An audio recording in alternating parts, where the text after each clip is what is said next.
दोस्तों, योगिनी एकादशी के दिन चुपचाप गाय को खिला दें। ये एक छोटी सी चीज उससे पहले दोस्तों जान लेते हैं। योगिनी एकादशी के बारे में हर महीने एकादशी का पर्व आता है, लेकिन आषाढ़ महीने में आने वाली योगिनी एकादशी सबसे ज्यादा महत्वपूर्ण होती है। आइए जानते हैं, साल 2024 में सबसे बड़ी योगिनी एकादशी कब है और आषाढ़ माह के कृष्ण पक्ष की 11वीं तिथि पर योगिनी एकादशी का व्रत किया जाएगा। भगवान श्री कृष्ण से खुद युधिष्ठिर को योगिनी एकादशी के महत्व के बारे में बताया था। ऐसी मान्यता है कि जो इस व्रत को करता है उसे पृथ्वी पर सभी तरह के सुख प्राप्त होते हैं। व्यक्ति जन्म मरण के बंधन से मुक्ति पाता है। योगिनी एकादशी का व्रत करने से 88,000 ब्राह्मणों को भोजन कराने के समान फल की प्राप्ति होती है और व्रती को बैकुंठ धाम की प्राप्ति होती है। इस साल योगिनी एकादशी 1 या 2 जुलाई किस दिन है जाने। सही तारीख, पूजा का मुहूर्त पंचांग के अनुसार आषाढ़ माह के कृष्ण पक्ष की एकादशी तिथि की शुरुआत 1 जुलाई 2024 को सुबह 10:26 पर होगी और समाप्ति 2 जुलाई 2024 को सुबह 8:42 पर होगी। शास्त्रों के अनुसार एकादशी व्रत उदया तिथि से मान्य होता है। ऐसे में इस साल योगिनी एकादशी 2 जुलाई 2024 को मनाई जाएगी। दोस्तों, योगिनी एकादशी के दिन स्वर्ग का दरवाजा खुल जाता है, इसलिए इस दिन किया गया दान पुण्य अन्य दिनों में किए गए दान पुण्य से अधिक फलदायी होता है। वास्तव में योगिनी एकादशी के दिन अगर आप यह उपाय कर लेते हो तो यकीनन आप पर मां लक्ष्मी की कृपा होगी और आप धनवान बन जाओगे। आप धनवान ना बने तो मुझे बताना दोस्तों, बस जो उपाय आपको बताया जाए वह उपाय कर लेना। चलिए जानते हैं, एकादशी के दिन चुपचाप गाय को खिला दें। यह एक छोटी सी चीज रोडपति भी होंगे, करोड़पति मिलेंगे। सभी संकट और कष्टों से मुक्ति, मृत्युदंड, पितृदोष तुरंत होगा खत्म। पूरे साल आपके भरे रहेंगे। अन्न धन के भंडार यूं कहें कि आपकी 7 पुश्ते तक करेंगे। रुपयों पैसों पर राज दोस्तों, 7 पीढ़ियों तक बैंक बैलेंस बढ़ता चला जाएगा। सभी भी दुख दर्द संकट कष्ट है वह दूर हो जाएंगे और सभी सुख आपके कदमों में आ जाएंगे। सभी सुख आपके कदम चूमेगी। यदि आप यह एक छोटी और खास चीज चुपचाप गाय को खिला देते हैं तो तत्काल गरीबी आपके जीवन से खत्म हो जाएगी। यूं कहे व्यक्ति रंग से राजा बन जाता है और 33 कोटि देवी देवताओं को धारण करने वाली गौ माता की भी कृपा व्यक्ति पर आजीवन बरसती है। व्यक्ति के घर में कभी भी अनंत धन वस्त्र कमी नहीं होती है। धन के भंडार व्यक्ति के घर में भरे रहते हैं। व्यक्ति के जीवन से तत्काल गरीबी खत्म हो जाती है। तो दोस्तों, कौन कौन से वे गाय से जुड़े खास और महत्वपूर्ण उपाय हैं जिन्हें यदि आप एकादशी के दिन कर लेते हैं तो दोस्तों यकीन मानिए आपके घर में अन्न धन के भंडार सदैव भरे रहेंगे। जो भी जीवन के दुख दर्द संकट कष्ट है वह सभी दूर हो जाएंगे। इस वीडियो में हम आपको उसी एक खास और महत्वपूर्ण चीज के बारे में बताएंगे, क्योंकि आपको योगिनी एकादशी के दिन गाय को जरूर खिलानी है। तो दोस्तों, अपने फायदे के लिए पूरा वीडियो देखना। यदि आज की इस वीडियो को अपने बीच बीच में से देखा, काट काट कर देखा, तो यकीन मानिए जीवन में आपको कभी सफलता हासिल भी नहीं होगी, क्योंकि इस वीडियो में आपको कुछ ऐसे उपाय गाय से जुड़े बताने वाले हैं जिन्हें करने से आपके जीवन के जो भी दुख दर्द संकट है या कामयाबी होने में कोई बाधाएं आ रही, सभी से छुटकारा मिलने वाला है। यूं कहे कि आपके जीवन में अपार धन सुख संपत्ति की प्राप्ति हो जाएगी। कभी भी धन से संबंधित परेशानी नहीं रहेगी। आर्थिक स्थिति आपकी प्रबल हो जाएगी। धन प्राप्ति के योग्य बन जाएंगे और जीवन में सदैव अनंत धन के भंडार आपके घर में भरे रहेंगे। अनंत धन वस्त्र कभी कमी नहीं होगी आपके घर में। तो दोस्तों, आज का वीडियो पूरा देखकर जाना यदि आप चाहते हैं आप और आपके परिवार पर सदैव गौ माता की कृपा से, आपके पितरों की कृपा से, देवी देवताओं की कृपा से। तो दोस्तों, वीडियो को पूरा देखकर जाना। बहुत ही फायदेमंद वीडियो है।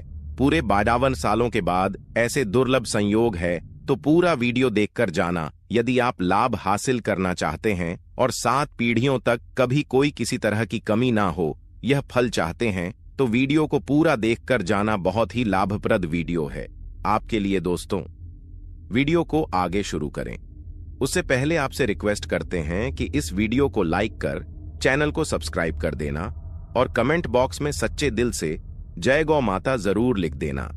जिससे माता की कृपा आपके और आपके परिवार के ऊपर सदैव बरसती रहे। और ज्यादा से ज्यादा वीडियो को शेयर जरूर करना, ताकि और लोग भी इस वीडियो के माध्यम से लाभ हासिल कर सके। इन उपायों को करने से अपने जीवन में सदैव धन सुख संपत्ति की प्राप्ति कर सके। तो शेयर करना ना भूले इस वीडियो को, जिससे और लोगों का भी भला हो। आपको बता दें, इस दिन तीर्थ स्नान करना बहुत ही फलदायी समझा गया है। यदि कहीं तीर्थ स्थान पर पवित्र नदी में स्नान करना संभव ना हो तो आप क्या करें?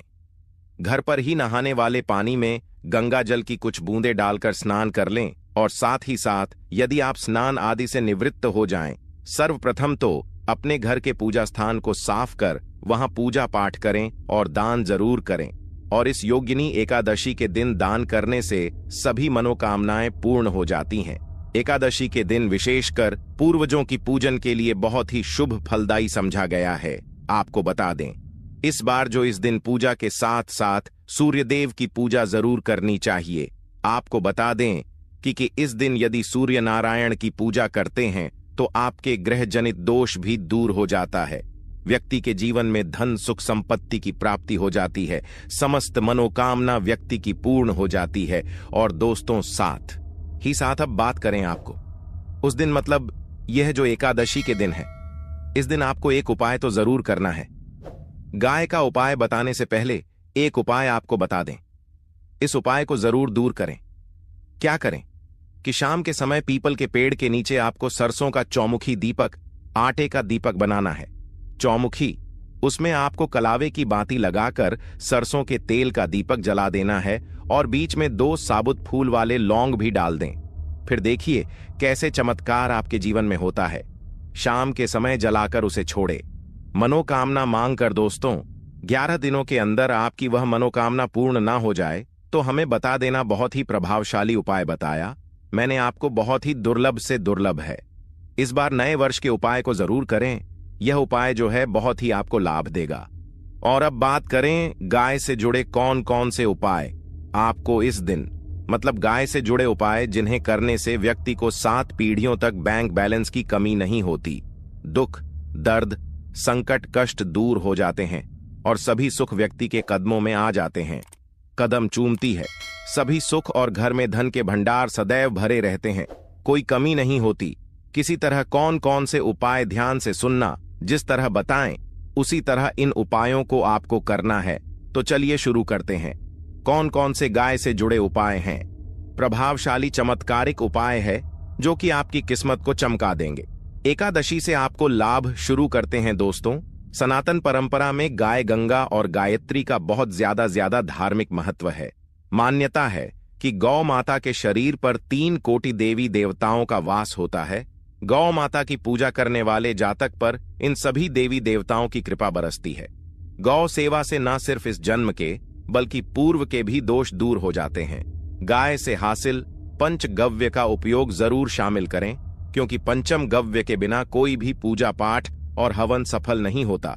या दोस्तों, गौ कृपा पाने के लिए प्रतिदिन सप्ताह अथवा महीने में परिवार समेत एक बार गौशाला जाने का नियम जरूर बनाएं और वहां गायों को हरा चारा जरूर खिलाएं। इससे आपको शुभ फलों की प्राप्ति होगी और साथ ही साथ गौ सेवा और गौ पूजा से 9 ग्रह शांत हो जाते हैं और इनसे जुड़े दोषों का निदान हो जाता है। गर्मियों में गौ माता को पानी पिलाएं और सर्दी में गौ माता को गुड़ जरूर खिलाएं। ध्यान रखें कि गर्मियों में गाय को अनेक देवी देवता को अपने ने शरीर पर धारण करने वाली गौ माता से जुड़े कई शुभ और अशुभ संकेत भी होते हैं। मसलन, गाय का दूध दुहते समय यदि गाय ठोकर मार दे और सारा दूध बिखर जाए तो अब शगुन होता है। यदि कोई यात्रा पर निकल रहा हो और गाय अपने बछड़े को दूध पिलाती सामने आ जाए तो निश्चित रूप से जिस यात्रा के लिए आप निकले हैं वह यात्रा आप जरूर ही सफल होगी और वह जिसके लिए आप निकले हैं वह जरूर ही पूर्ण होगा। यात्रा पर जाते समय बाईं ओर गाय की आवाज आना और रात्रि में गाय की हुकार करना भी शुभ होता है। दोस्तों, साथ ही करना भी शुभ होता है। दोस्तों, साथ ही साथ गाय के साथ आप भूलकर भी दुराचार ना करें, अन्यथा मिलता है घोर पाप और जीवन भर की परेशानियां बनी रहती हैं। जी हां दोस्तों, गाय को राष्ट्रीय पशु बनाए जाने और इन्हें मौलिक अधिकार दिए जाने की बात हो रही है। तो सवाल उठता है। गाय संस्कृति का अहम हिस्सा है, तब भी गाय के साथ लोग खराब व्यवहार कैसे कर लेते हैं। गाय दर दर भटकती रहती है, भरपेट इन्हें चारा तक लोग नहीं देते। गाय जब तक दूध देती रहती है तो उनकी सेवा होती है, और जैसे ही दूध देना बंद कर देती है तो लोग इन्हें उनकी किस्मत पर छोड़ देते हैं, सड़कों पर और गलियों में भटकने के लिए। ऐसे में गोवंश जीवों को कोई डंडे मारता है तो कोई पानी डाल देता है, कभी वाहनों की चपेट में आ जाती है तो कभी बीमार होकर बेचारी यह गाय दम तोड़ देती है। ऐसे में जरूरत है इन बातों को जानने की। गाय को लेकर शास्त्रों में क्या कहा गया है, गाय के साथ आपको कैसा व्यवहार करना चाहिए। दोस्तों, गाय को कभी भी मारना पीटना नहीं चाहिए। शास्त्रों में गाय को माता का दर्जा दिया गया है।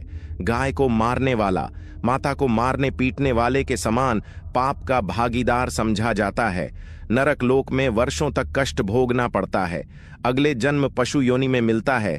कथा है कि गौतम मुनि ने गलती से गाय को डा मार दिया था, जिससे गाय की मृत्यु हो गई थी, और इस पाप से मुक्ति के लिए इन्हें वर्षों तक तपस्या करनी पड़ी। भगवान श्री कृष्ण जी ने बैल स्वरूप में आए वृद्धाश्रम का वध कर दिया था, जिससे मुक्ति के लिए भगवान श्री कृष्ण को संपूर्ण तीर्थों को एक कुंड में बुलाना पड़ा, और इस कुंड में स्नान से वह पाप मुक्त हो गए थे। दोस्तों, साथ ही साथ पानी पी रही गाय को भगाते हैं। वे घोर पाप के भागी बनकर नरक भोगते हैं, ऐसा पुराणों में बताया गया है। जबकि जो लोग गाय के लिए प्याऊ और चार बनवाते वह माह भाग्यवान होते हैं। ऐसे लोग घोर पाप से मुक्त होकर स्वर्ग पा जाते हैं और बड़े ही धनवान कुल में जन्म लेकर सुख भोगते हैं। और साथ ही साथ आराम कर रही गाय को कष्ट देकर कभी भी उठाना नहीं चाहिए। कहते हैं कि जिस स्थान पर गाय बैठी है वहां से नकारात्मक ऊर्जा खत्म हो जाती है।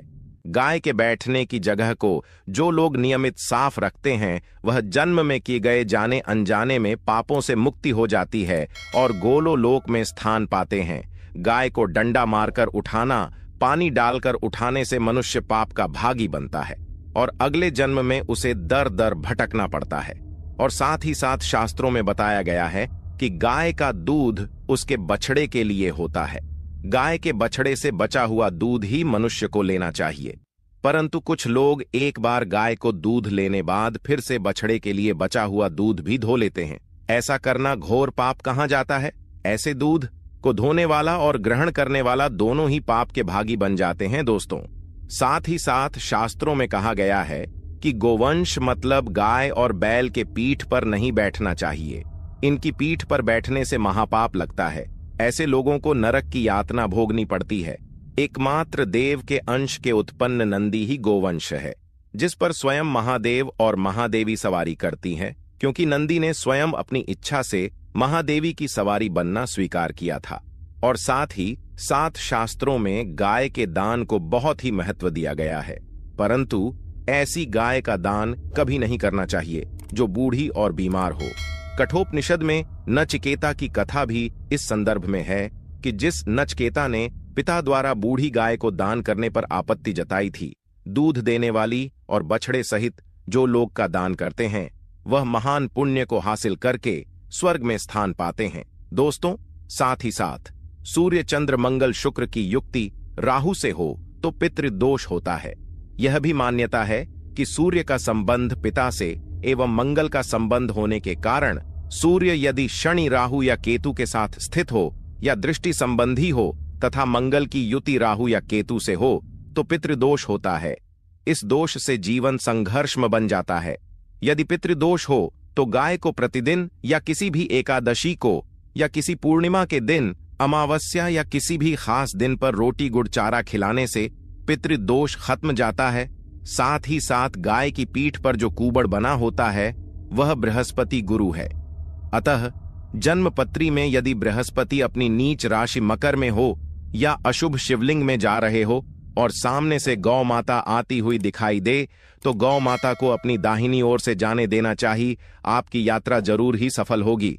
और जिस घर में गाय होती है उसमें वास्तु दोष स्वतः ही खत्म हो जाता है। और साथ ही साथ आपको बता दें कि गाय को आप भी रोटी बनाएं, प्रतिदिन ताजी रोटी ही बनाएं। गाय को अगर आपने रोटी बनाई है तो कोशिश करें कि उस रोटी को आप तुरंत ही गाय को दे दें। अगर आप उस रोटी को रख दें और उस रोटी को अगले दिन देंगे तो वह रोटी बासी मानी जाएगी। गाय को कभी भी बासी रोटी ना दें, इससे घर में नकारात्मक ऊर्जा वास करती है और जो भी काम आपके बनने वाले होंगे वह काम भी आपके बिल्कुल भी नहीं बनेंगे। इससे आपके घर में हमेशा दर्द देवता का वास रहेगा और आप जिस भी काम को करेंगे उस काम में आपको हमेशा असफलता ही हाथ लगेगी। इसलिए कोशिश करें गाय को रोजाना ताजी रोटी बनाकर खिलाएं और रोटी को बिल्कुल ना रखें। बासी रोटी गाय को ना दें और साथ ही साथ सड़ी गली चीजें गाय को नहीं खिलानी चाहिए।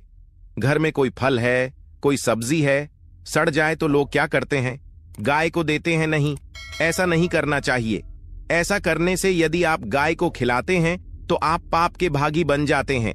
आप बिल्कुल सड़ी गली चीजें गाय को ना खिलाएं और साथ ही साथ एकादशी पर आटे की 11 लोहियां बनाकर उनके ऊपर हल्दी लगाएं।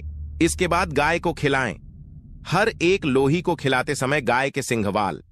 आपके जीवन में खुशियां ही खुशियां होंगी। और एक बार एकादशी पर आप 7 बार गाय की परिक्रमा भी कर लें तो आपके समस्त काम होंगे। और एकादशी पर साथ ही साथ आप गाय को जब भी रोटी दे, रोटी पर या तो आप थोड़ी हल्दी लगा लें या थोड़ा गुड़ रख लें।